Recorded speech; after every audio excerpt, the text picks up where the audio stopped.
is your name. Just open up your mouth and worship the Lord. Just tell him how excellent is your name, Daddy. Daddy, how excellent is your name. How glorious is your name. How excellent is your name. Jesus. Jina lako lina nguvu, jina lako lina uweza. Jina lako lina nguvu. Jina lako lina uweza. Jesus.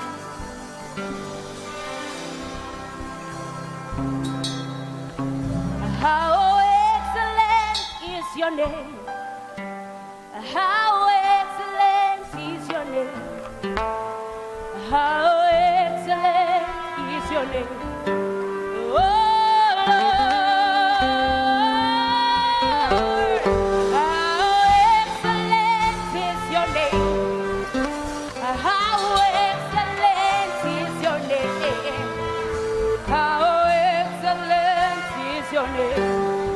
Oh Lord, how excellent is your name. Oh Lord, how excellent is your name. Oh Jesus, how wonderful, how wonderful is your name. Oh Lord, how glorious is your name. Oh, how excellent, how excellent,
Father, we come before you this time.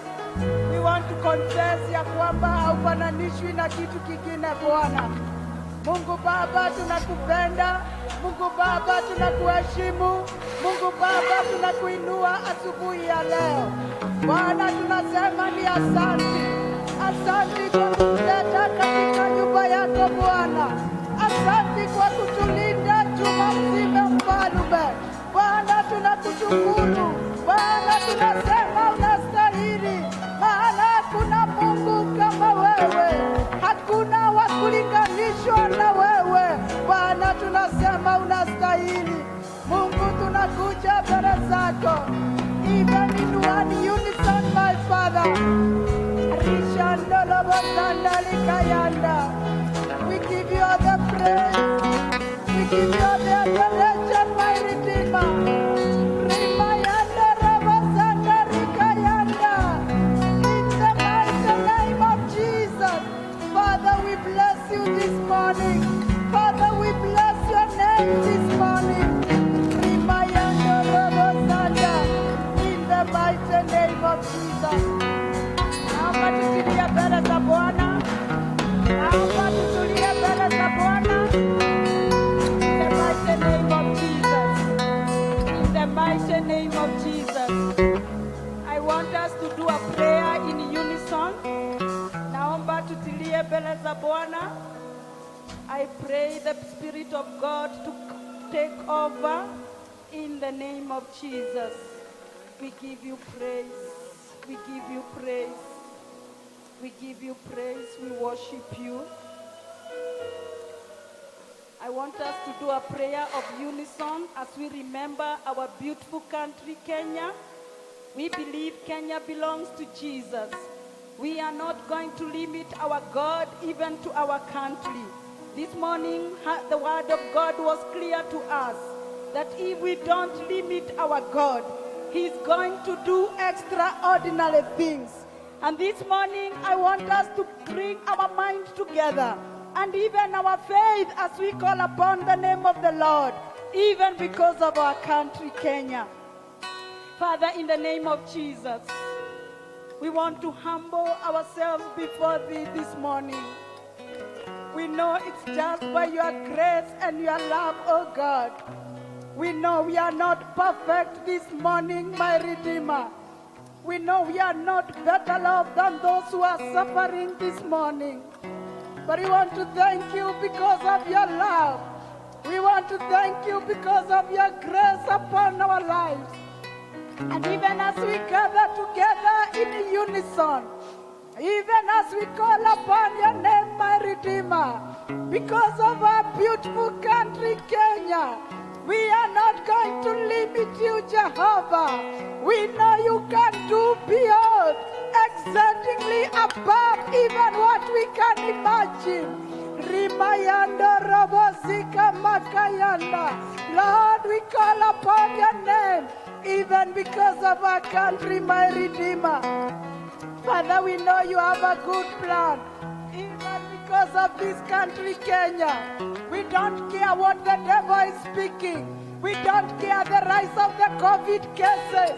What we know is that our God is able. Our God is more than able. He can do exceedingly, abundantly above anything that we can think of, oh my Father. Healing is the portion of our country this morning. In the mighty name of Jesus. We want to remember the health sector, oh my Father. We want to remember our medics, oh my Redeemer. Even as they continue working on the patients, oh my Father, may you protect them, Redeemer. We want to remember our boys and girls who are in school. Even as the cases are increasing, my Father, you say you are a strong tower. The righteous run into and they are saved, my Redeemer. Our children are saved this morning. They are saved in the name of Jesus. We bless you, Father, and we honor your name. We know you are there for us. You are there for our country, my Redeemer. We remember even the politicians. We pray that, God, you remember them. Give them the wisdom they deserve. As they lead us, oh Jehovah, may you guide them in the name of Jesus. Thank you, Father, because of your faithfulness. There is none like you, Redeemer. And we know our country, Kenya, is safe. It's safe in the name of Jesus. We cover all the corners of our country with the blood of Jesus. We speak your victory in the name of Jesus. We speak your favor in the name of Jesus. We love you, Jesus, and we worship you. Thank you, Lord Almighty, because you have done it. And even as we continue this morning, we pray that you continue ministering unto us. It's my prayer this morning, my Father, that anybody who walked in this cathedral, oh God, they will not walk out the same, O King of all glory. Father, you are going to meet each one of us at the point of our needs, my Redeemer, according to your riches in glory. We thank you and we honor you. Continue being together with us. Continue ministering unto us, because you know you have a good plan upon our lives. This we do pray and trust in the mighty name of our Lord Jesus Christ. And we all say, amen, amen, amen. Give Jesus a mighty clap. Appreciate Jesus this morning.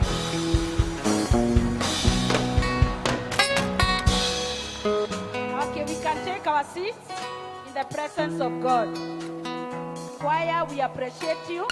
Thank you. You can take your seats also. God bless you abundantly. Let's appreciate our choir with a clap, please.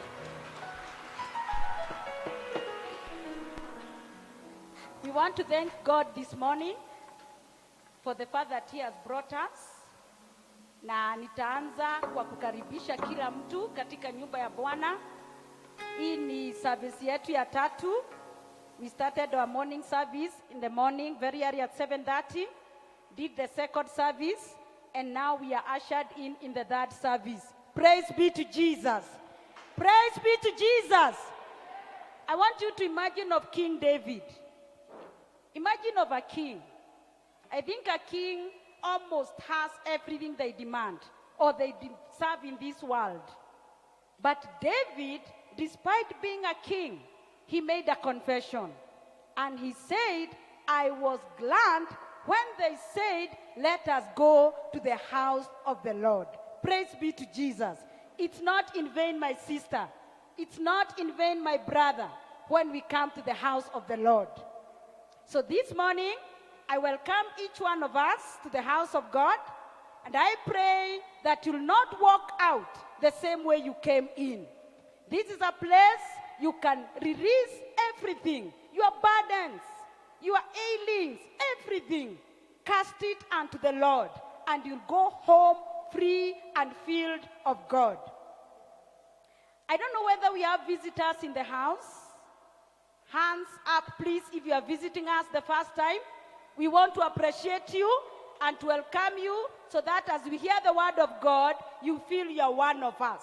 Kama wewe ni mgeni, hujai shiriki na sisi Pefa Cathedral, umekuja leo siku ya kwanza, tuonyeshe kwa ishara ya kuinua mkono juu. Hai, Bwana asifiwe, naona tuko na mgeni. Praise be to Jesus. Simama mami, simama tu, we want to see you. Ili, we recognize you. Thank you, appreciate them. We love visitors and feel welcome. Karibuni sana katika Pefa Utawala. Tunawapenda wageni sana. Na tunaomba tukimaliza ibada, usikuwe na haraka. Kiwa mgeni wa mtu unakaribishwa. Tumetayarisha kitu ya kuwakaribisha, kuna kikombe, kuna kitu. So mtakutana na our leaders hapa hivi, and then we'll tell you more about us and we'll also know more about you. Let's appreciate our visitors with a big clap. So may you take your seats. God bless you. Karibuni sana. Now, before I invite our speaker today, hata mimi wacha nijitambulishe. Sometimes we assume, lakini naona kwa ajili ya wageni, mimi naitwa Florence Cory, Mama Purity, Mama Victor, Mama Favor, a blessed woman of God, married to one husband. Bwana asifiwe, who is a male. Praise be to Jesus. Now, as we move on, I want to appreciate the ladies that had a shut-in here on Friday. There are those who are here for 24 hours. May God bless you abundantly.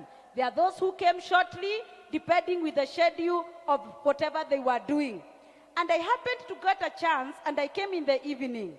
And the woman of God, our reverend, was speaking about Ziklag.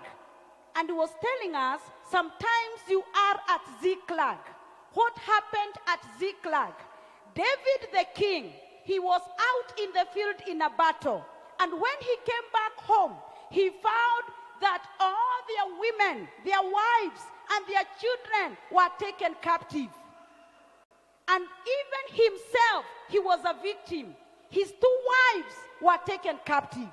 But when they came back, the people they were with in the battle wakamuinukia, wakasahau hata yeye akona uchungu, pia bibi yake wamechukuliwa, na wakamuinukia sana. But what I captured is this: sometimes you are at a dilemma, hujui usonge mbele ama urudi nyuma. Na mimi, I was getting a revelation. Lift up your eyes to the Lord, the God that our bishop has told us this morning. If you don't limit your God, he will do extraordinary things. Bwana asifiwe. I don't know whether you're in Ziklag, you are confused. Mambo ni baya, ukitafuta mahali ya kulalisha kichwa upate solace, hakuna. Hata wale wa karibu na wewe wamekuinukia. There is a God in heaven. Praise be to Jesus. So this morning, I want to encourage somebody as we usher in the reverend to speak to us. Look up unto Jesus. He's the author and finisher of your life. It doesn't care whether you are in Ziklag. It doesn't matter what you are going through. Thank God you are in the house of the Lord today. And I love Jesus because he's not a respecter of persons. He speaks in Numbers 23 verse 19. He's not a man that he can lie, neither the son of man that he can repent. Whatever he speaks, it's going to be done. Praise be to Jesus. Be expectant today, not from anybody, but from the Lord of Lords and the King of Kings. And whatever you expect today, he's going to speak to that situation and it will be done. Praise be to Jesus. And on to it in the time of our reverend, we are going to invite the reverend who is speaking the word of God. After that, we are going to do the giving, and even we'll do the giving and the announcements later on. So my brother, my sister, be expectant. Can you speak to yourself? Tell yourself, be expectant. Kuna watu jiambie, be expectant. Unajua uweze enda Pumwani, ukute mama hapo ana kitu hapa na anagojea nini? Huko kunaenda wale watu expectant. So be expectant of the Lord this morning and you'll receive from God. Kindly, let's stand up as we usher in our Reverend Mama Wisdom to come and give us a word. Let's encourage her with a clap. Welcome, Mama. Come and bless us this morning, and I know God will bless us. Tuendelee kumpigia makofi apate hiyo motisha. Thank you, Angel, for bringing Mom. Praise the Lord. Thank you, Florence, and thank you, every one of us. Please wave in the air as we welcome the Holy Ghost to speak to each one of us. You're looking very nice from where I'm standing, and may the Lord bless you. Let's have our seats in the presence of the Lord. Hallelujah. Tell yourself, this is the day that the Lord has made, and I choose to rejoice. I choose to rejoice. Yes, there are great things in store for each one of us, and I'm very, very grateful that I'm here and that you're here, and above all, that Jesus Christ is here. Hi, Carol. I know you were saying I removed this. Nimetoa. Hallelujah. Sunday school, Bwana asifiwe. Hallelujah. Walimu wa Sunday school, Bwana asifiwe. Yes, we are here with our families, and times are demanding that each one of us take care of their children, be responsible, observe the protocols of MOH, Ministry of Health, and thank you, ushers. Let's clap for our ushers. Yes. They've done a great job. They were here very early in the morning, 7 a.m., praying and organizing themselves. Thank you, the medical team. You have done us justice. You've taken our temperatures. We have sanitized and we are good. We are having masks, and I saw you even helping those that came without. So may the Lord bless you. Thank you, pastoral team. Thank you, elders. Thank you, deacons. And thank you, each one of us. The Holy Ghost is here. I want to thank God for the intercessors of this church. You are doing a great job. May the Lord bless you. May the Lord lift you. May the Lord energize you and keep you going for the glory of God. Asanteni our mama that came to keep vigil in the church and to call on the name of the Lord. The Bible says that those who seek him, they will find him. Those who seek him, they will find him. And I know that the Lord will give you a chance, even those who did manage to come. I know the Lord will give you a chance to come one of these days. Our next 13, our coordinator will tell us, I think it's 18th of December. Just purpose, get leave, just come. We had people from other churches, and why not us? And the Lord will keep blessing us. May the Lord bless you. Asanteni men for giving us permission to come to vigil. Some people like George had to take care of babies, which is good. May the Lord bless you men for allowing us to come and pray. Thank you, security team. You made sure that nobody attacked us around here. We know our protection comes from Jehovah, but we know we also need to be careful and to be alert in everything. May the Lord bless you, and thank you so much for being in church today. And irrespective of what the numbers are saying, you know the numbers, irrespective of what the numbers are saying, we know that we are more than conquerors. And we still stand on the same position, that after all is said and done, none of us will be missing. In the name of Jesus. I said none of us will be missing. Praise the name of the Lord. Because we are not going to allow the enemy to take away our lives when God has said that he has come so that we may have life and have it more abundantly. Thank you, praise and worship. May the Lord bless you.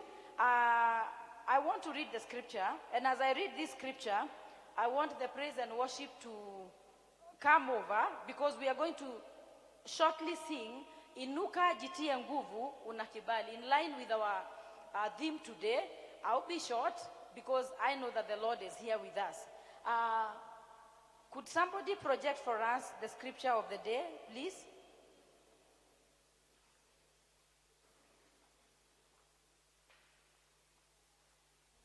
We are reading from John chapter 5. Lazima tujitie nguvu. We shall also read Job chapter 14 verse 7.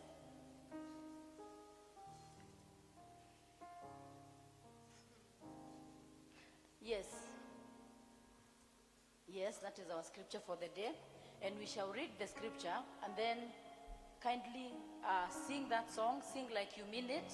And if you're willing, you can join. And I know we are in for a great visitation by the Holy Spirit. Jesus said to him, "Rise, take up your bed and walk."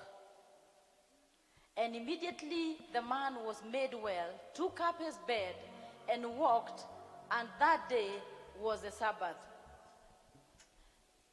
The Jews therefore said to him who was cured, "It is the Sabbath. It is not lawful for you to carry your bed." He answered them, "He who made me well said to me, 'Take up your bed and walk.' I repeat, he who made me whole, he who made me well, said to me, 'Take up your bed and walk.'" Hallelujah. Over to praise and worship briefly.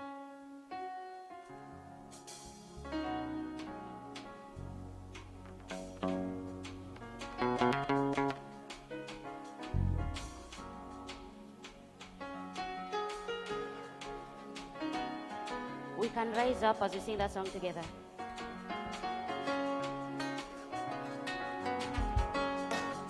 Inuka, jitie nguvu, simama, umshindi, tawala, una kibali, msaidizi wako yu ndani yako. Inuka,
mshindi, mimi ni mshindi.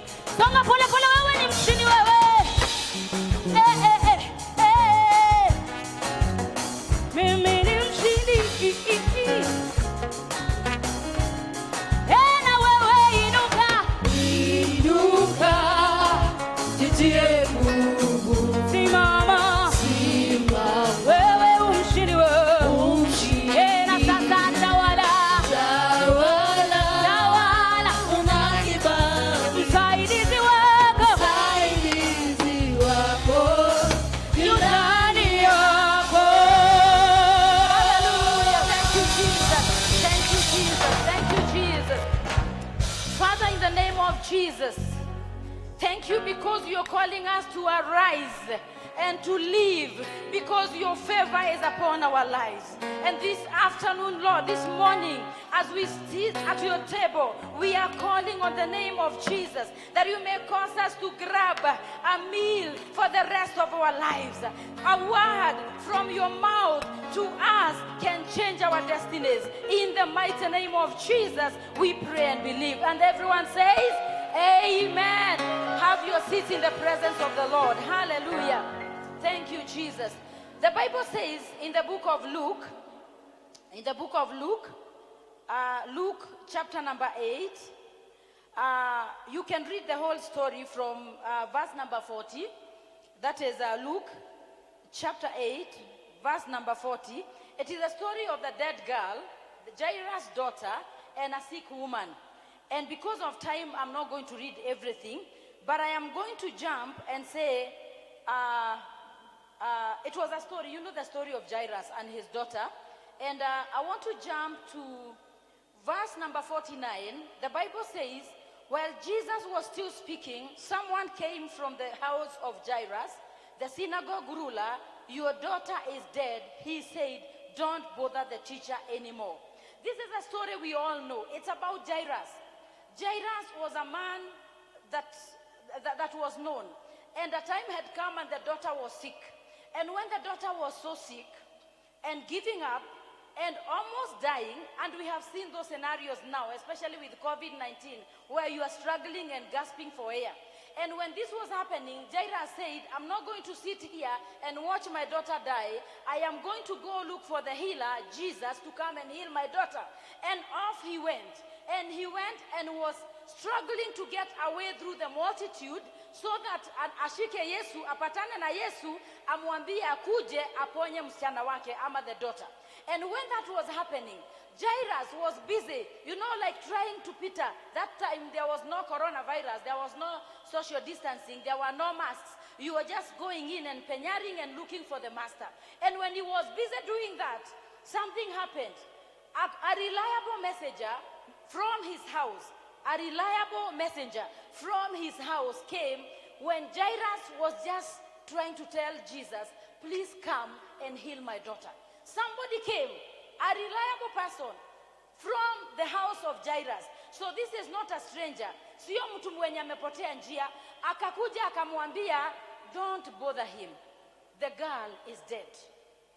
Usisumbue Yesu, msichana ashakufa. In other words, the case is done, the files are closed, and it has happened. And there is no other need of you disturbing the master. Allow him to move on to another case. Right then, there was a woman who had the issue of blood for 12 years and was touching the hem of Jesus and was receiving the healing. And in all these processes, Jairus' daughter died even as he was waiting. And I like what the Bible says, that while Jesus was still speaking, someone came from the house of Jairus, the synagogue ruler. Your daughter is dead. He said, don't bother the teacher anymore. Usimsumbue tena, the case is done. You know those midnight calls that you find when you get when you have a relative in the hospital? Kuna simu ikikuja, unajua hii simu vile inasema. Hata kabla upate habari, you already know that things are not looking north, they are looking south. But going down to verse 53, going down to verse 52, let me start from verse 51. Verse 50, sorry. Hearing this, Jesus said to Jairus, don't be afraid, just believe. and she will be healed. The story has come. The news have come. The reality has come that the girl is dead. But while Jesus was still speaking, someone came and said the daughter is dead. And this person knew what he was talking about. And Jesus, I think he was multitasking. He was hearing, he was healing. Hearing this, Jesus replied to Jairus, "Do not be afraid. Just believe and she will be healed." When he arrived at the house of Jairus, he did not let anyone go in with him except Peter, John, and James, and the child's father and the mother. Meanwhile, all the people were wailing and mourning for her. "Stop wailing," Jesus said. "Stop wailing," Jesus told them. They were wailing because the reality was with them that they had lost the daughter. Walikuwa wanalia kwa sababu wako na matanga, wamepoteza mtoto wao. She is not dead, Jesus insisted, but she is sleeping. They laughed. Can you imagine? They mocked Jesus. They started laughing. They mocked Jesus. And because they thought they knew better. They knew they have the first-hand information. And this Jesus has just come into this situation, and this deal is already done. It is finished. And they started mocking Jesus. And Jesus is insisting. This is the second time that he is saying, she is not dead, but asleep. They laughed at him, knowing that she was dead. But he took her by the hand and said, "My child, get up.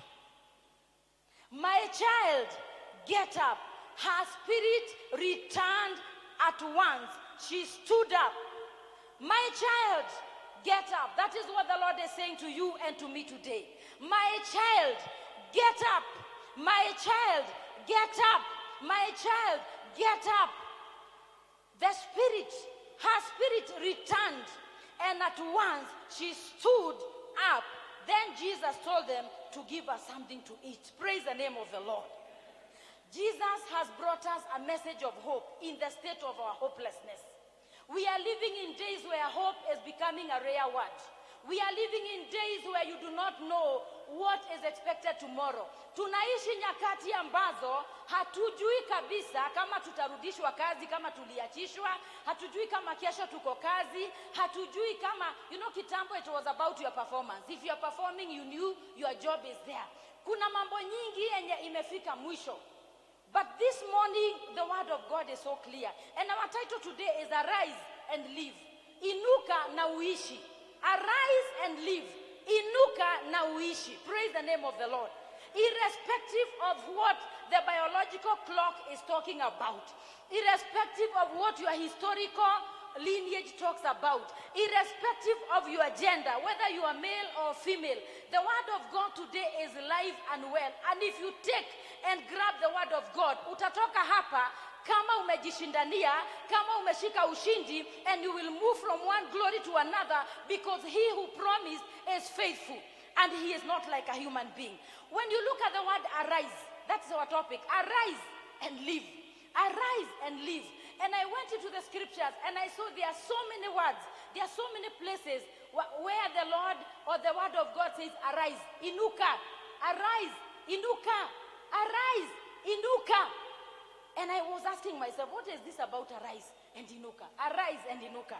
Arise, arise and live. I went into the dictionary, and the word arise means emerge, emerge, tokelezea, emerge.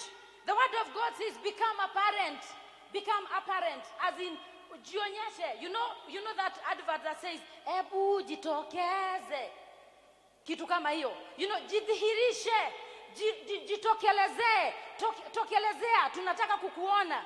That's the meaning of the word arise. Occur as a result of arise. Occur.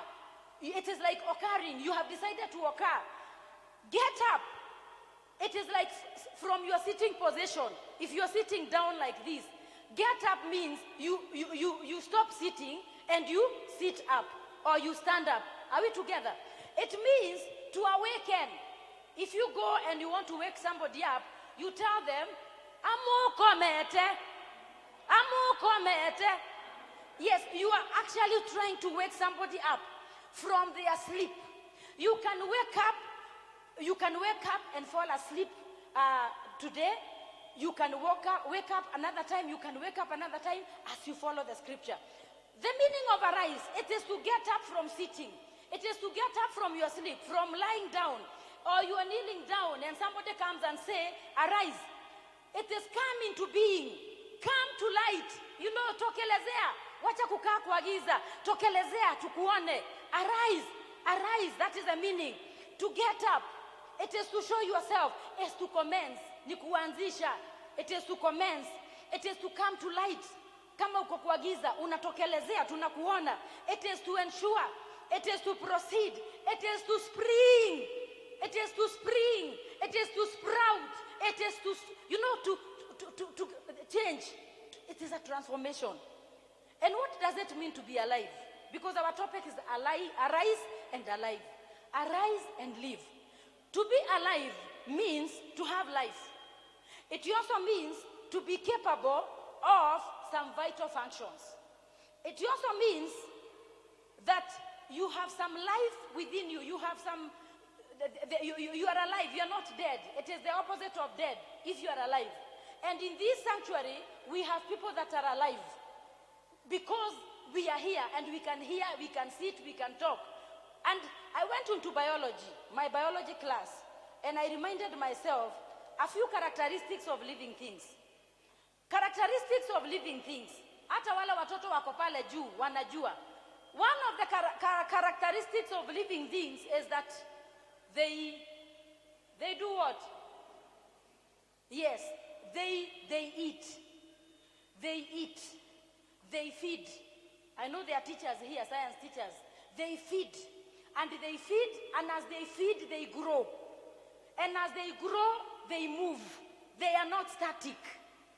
If you want to know that somebody is not dead, you shake them a little bit to see if they can move.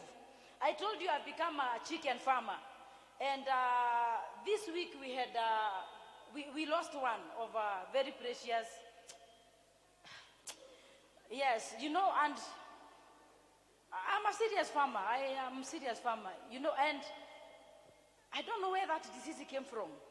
It's my first time, but I have a mentor in this church. She's called Millie. I don't know where she is. So one of it started dying. And you know the pain, when you get attached to things sometimes, I started feeling pain. And Angel came with it and said, Mom, pray for this one, it's dying. You know? And I am like, God, now, this faith of this girl, now, you know, praying for chicken. In America, I saw people bringing dogs to be prayed for to get healed. But now here, it's my turn. I am asked to pray for chicken. And thank God I have some Luya blood in me. So I decided to just believe God. And I kept, you know, like lifting it up, you know, like wanting it to move, eh? And I told my house manager to bring aloe vera, you know keruma? Yes, I told them, bring. And we prayed over the keruma and we, you know, you because you want this thing to live and not die. You want it to live and not die. And I am happy to testify that my chick is alive this morning. Praise the name of the Lord.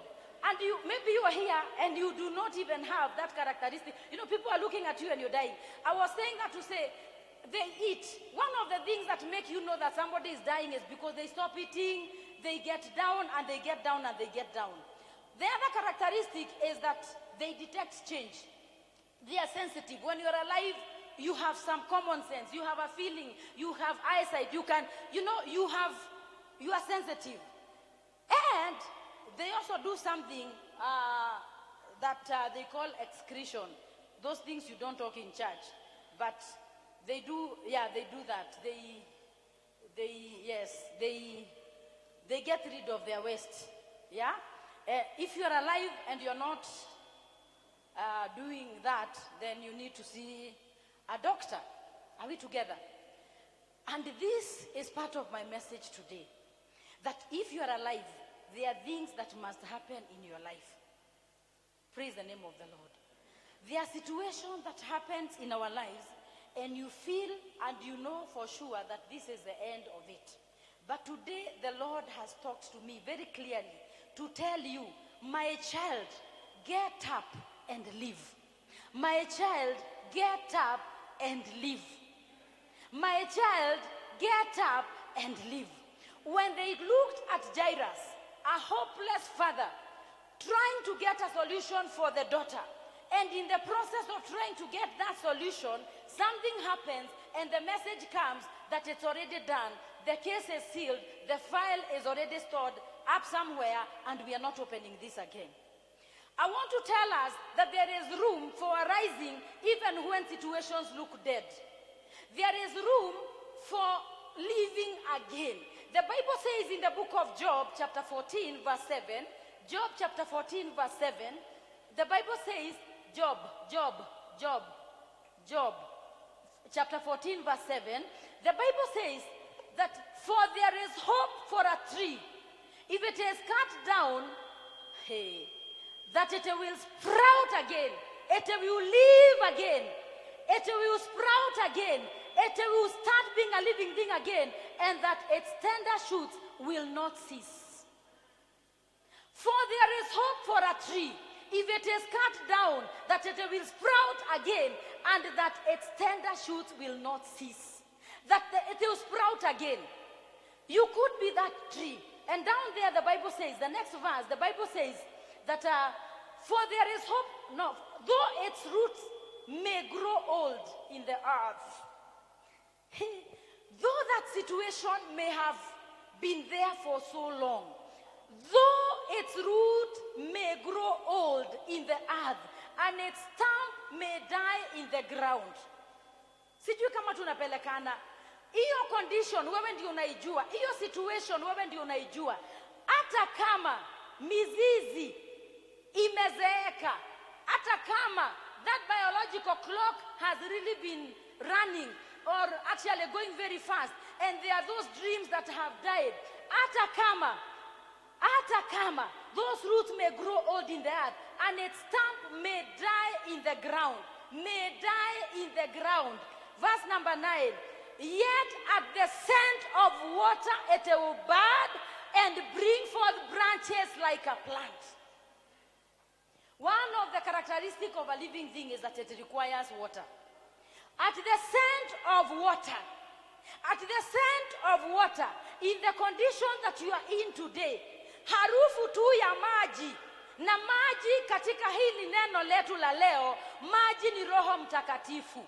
At the scent of the Holy Spirit in your life today, at the scent of the Holy Spirit today, there are things that will come alive again. They will come alive again. The Bible says before that it will sprout out again. Muti imekatwa, tamaa imeisha, hata matumaini yote imekatika katika hilo jambo. Wewe ndio unalifahamu, wewe ndio unalijua. Lakini Biblia inatuambiaje? There is hope. Hata kama mti maisha yako inakaa imeng'olewa, imekatwa, at the scent of the Holy Spirit, hallelujah, at the scent of the Holy Spirit, at the scent of the Holy Spirit, it will sprout up again, it will live again, and not just one branch, not two branches, but you will reproduce more of your kind in the name of Jesus. The Bible says, the Bible has said it very clearly, there is hope. If there is hope for a tree that has been cut, who made you think that there is now no hope again for you? It is the devil. Why? Because the Bible says in John chapter 10 and verse 10, and you know it, for the thief comes not but to steal, to kill, and to destroy. That is what the enemy has come to do. Corona has come through the devil's workings, through the devil's strategy. Corona imekuja ili ikuibe wewe, to steal, ikuue, to kill you, and eventually to destroy you. But I am announcing from this stage, from this altar, that we shall not die, but we shall live to declare the works of the Lord. We shall not die. We shall live to declare the works of the Lord, because the enemy is against us, but he who is on our side is greater than who he is in the world. Our God is stronger than Corona. corona. Our God is stronger than our jobs. Our God is stronger than our families. Mungu aliye mwaminifu amesema asubuhi ya leo, inuka, jitie nguvu kwa sababu uko na kibali. Msaidizi wako ako ndani yako. Inuka, jitie nguvu. Kwa sababu gani? Msaidizi wako yuko ndani yako. The Holy Spirit is your helper. The Holy Spirit is your helper. He is your comforter. He is your teacher. He will teach you the ways you should follow. The Holy Ghost, He is your helper.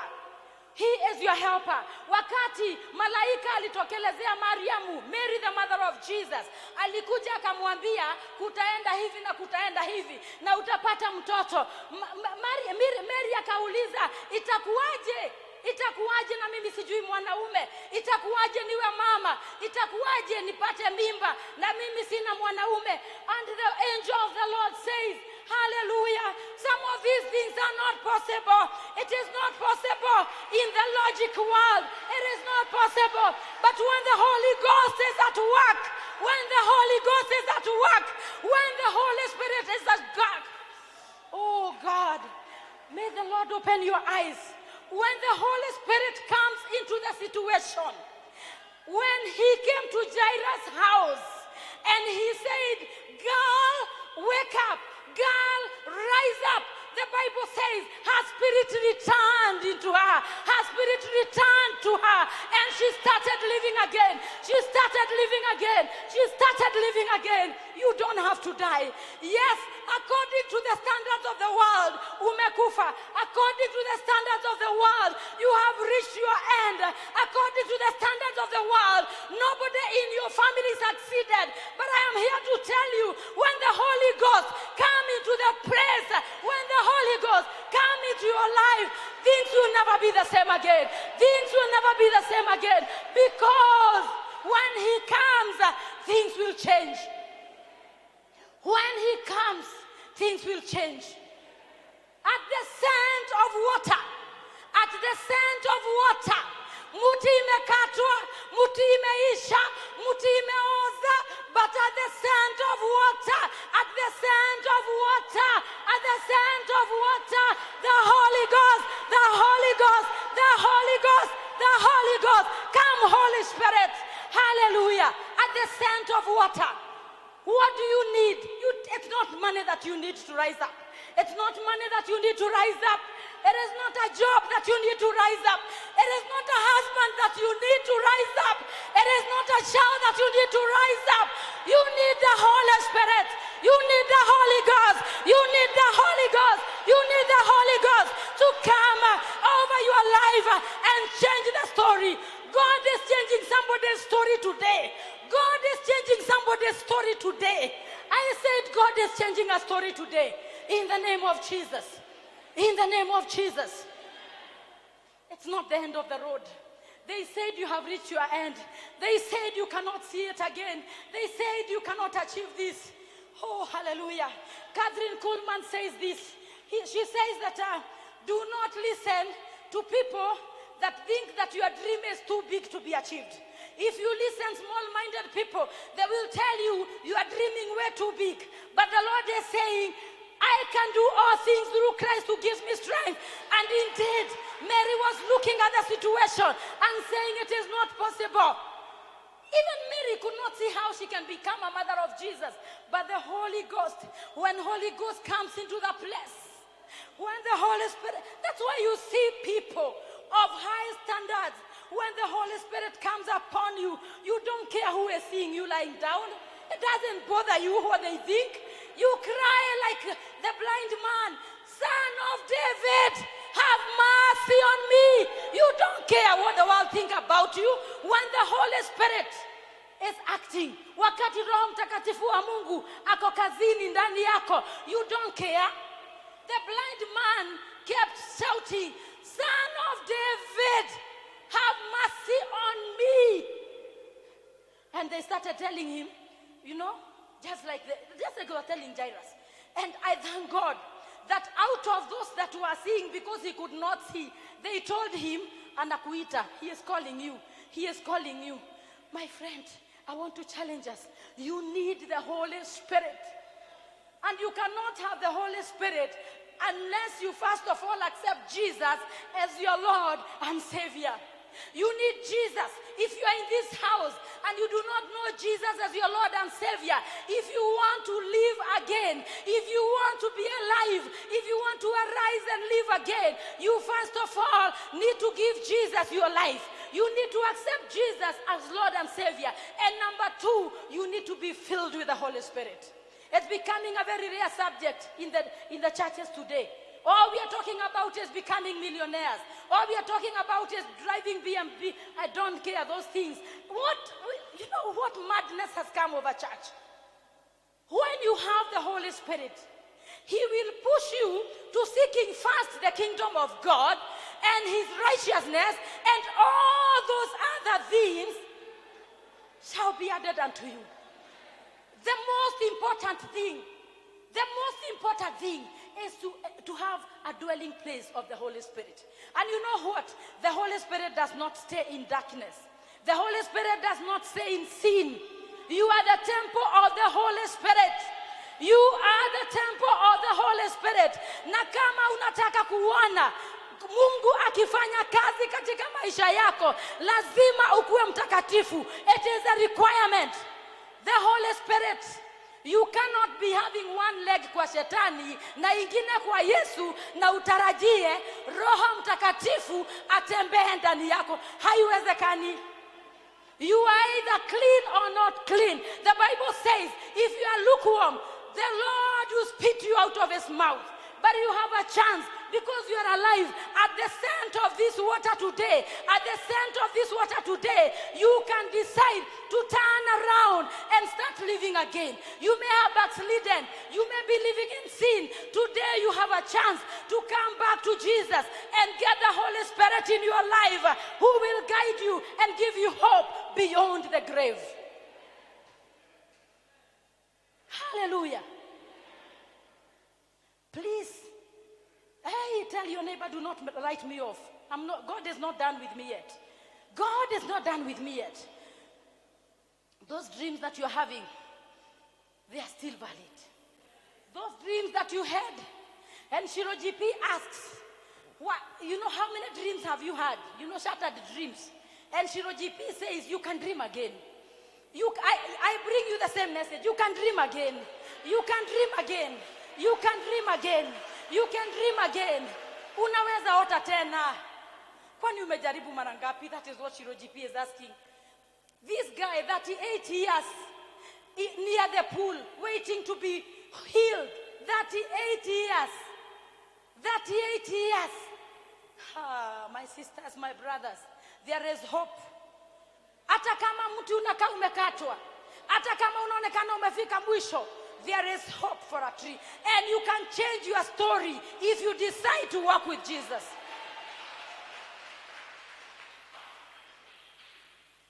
I am tired of seeing believers walking like chickens zenye zimenyeshewa, because that's not our portion. I am sick and tired of seeing believers who are walking like the world has reached an end. I am sick and tired of believers who are praising Corona above the name of the Lord. No. With or without Corona, we are achieving our dreams because God has said it. You may have tried this and that and has failed. 38 years, this guy was there waiting, but his day came, and your day is today. I want to prophesy that you shall arise as the spout, as the scent of this water, as the scent of the word of God today. Unaweza inuka.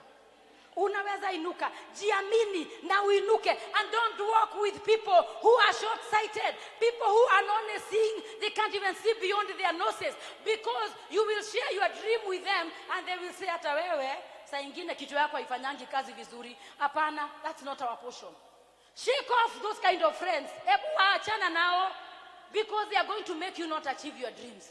Labda wao wamefika. Praise the name of the Lord. Labda wamefika na wanaona wewe uko mbali sana, but I want to encourage you, at the scent of water, you can live again. Your dream can be rejuvenated by the Lord. And you know what? It takes just one person. Deborah, in the book of Judges, chapter 5, verse 7, Deborah, the village, Judges chapter 5, verse 7, the Bible says, villagers in Israel would not fight. Do you have it? Village life in Israel ceased. As in the villagers could not even fight. It ceased. Everything stopped. Like Corona has come and everything has stopped. And I love this woman. Mothers are great. This woman said, until I, Deborah, until I, siweke jina yako, until I, ebu sema jina yako, until I arose a mother in Israel. Until you, until me, I arise. You remember the word of God in Isaiah chapter 60? Arise and shine, for your light has come. It is your time to arise. And how do you arise? You arise first of all by becoming a born-again believer. You believe that Jesus died for you and he has forgiven. He can forgive you your sins and you start living again. And then you be filled. Walk not, you don't walk by sight, you walk by faith. But you can't do that unless you have the Holy Spirit residing in you. You need the Holy Spirit. And you see, when Deborah arose, the situation changed. Because she believed. She believed in herself. She believed in God. And she believed that victory is possible. We need somebody who is going to change the direction the things are going. Mtu moja tu ajitokeze. God is looking for one woman, one man, one child who will say, enough is enough. Say enough? Yes. Enough is enough. And you decide that I'm going to arise. And when I arise, things will happen. I want us to read very briefly Genesis chapter 43, verse 8. Genesis chapter 43, verse 8, the Bible says, then Judah said to Israel his father, send the boy alone with me, and we will go at once, so that we and you and our children may live and not die. I myself will guarantee his safety. You can hold me personally responsible for him. If I do not bring him back to you and set him here before you, I will bear the blame before you all my life. And it is, as it is, if we had not delayed, we could have gone and returned twice. I want us to read several verses. Genesis 27:19. I am moving toward my conclusion. Genesis 27:19. The Bible says, this story actually brought tears in my eyes as I was reading. Genesis 27:19. Jacob said to his father, I am Esau, your firstborn. I have done as you told me. Please sit up and eat some of my game so that you may give me your blessing. Go on. That is verse. I think I have it wrong. Isaac asked him, son, how did you... No, I wanted us to read the story of Hagar. My mobile Bible, please. The story of Hagar. We read it at a family last night. Where Hagar, not a problem that she caused herself. You know the story of Hagar and Sarah. Sarah take advantage of this girl and put this girl as a house girl, yes, and places her in a position of becoming a mother before her time, even before her plans. And now, after some time, she decides, I'm going to kick this girl out. And when she was out in the wilderness, in the desert, this girl was innocent, wasn't she? She was. She was a victim of circumstances.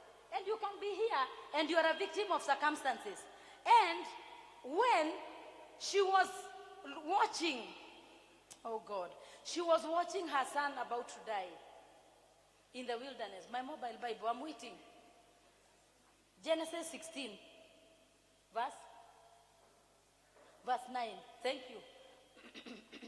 Then the angel of the Lord told her, go back to your mistress and submit to her. I think it was before. The angel added, I will so increase your descendants that they will be too numerous to count.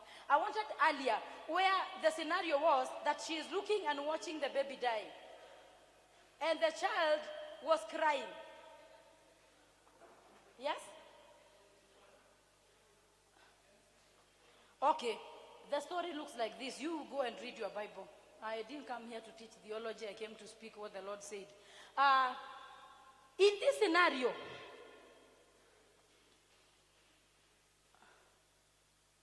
okay. Sorry about that. Now the Lord was gracious to Sarah. Okay. This is the story. That Hagar was a victim of circumstances. And when she was thrown out by Sarah, she was in the wilderness, na akaangalia akaona mtoto anakufa. Na akaogopa mpaka akaondoka ili mtoto asikufe akimuona. Vile tu niliwaambia niliangalia my chick dying, and it was very difficult for me. And you can imagine how painful it can be. This mother, exactly, thank you so much. Then she went off and sat down nearby, about a bow shot away, for she thought, I cannot watch the boy die.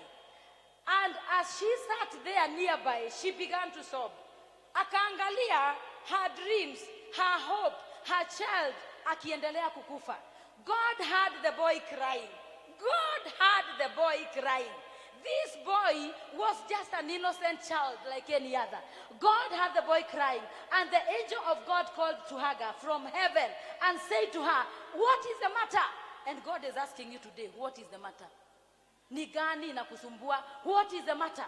What is the matter? Do not be afraid. God has heard the boy crying as he lies there. Yani, God hears. God knows. God sees. And after that, after God hearing and Hagar having a conversation, look, lift the boy up. Lift the boy up and take him by the hand, for I will make him into a great nation. God sees you. Hata hapo kwenye umeachiliwa na uko peke yako, and somebody is holding your dreams. Somebody is threatening you that they are going to give you a summary dismissal. Waambie wamechelewa. Because the kind of dreams that God has for you, God has heard it. God has heard your cry. God is coming to answer your cry today, not tomorrow. Today, God is coming to answer your prayer. Mungu ni Mungu. Na Mungu akisema atatenda. Na leo amesema at the center of his word. Are you born again? If you are born again, are you filled with the Holy Spirit? Are you yearning for the Holy Spirit? Because the Holy Spirit is the one that tells you, usipande hii matatu, panda hii ingine. That is the work of the Holy Spirit. The Holy Spirit is a comforter. Wakati unaumia, kuna uchungu ingine inakujanga katika maisha yetu, na huwezi ambia mtu na hakuna mtu anaweza kukuelewa. The Holy Spirit is your comforter. Na anakuja, huna mtu wa kukuambia pole, huna mtu wa kukufariji, lakini Roho Mtakatifu, he is a comforter. Atakuja saa ile uko peke yako katika hiyo kona ya maombi, unalia, na kuna mambo ingine hata huwezi ambia watu, hawatakuelewa. Uchungu yenye wewe mwenyewe ndio unaijua. Those are the moments where David was having a self-talk. Anaambia roho yake, why are you so downcast, oh my soul? There are times you do not need the pastor to come and preach to you.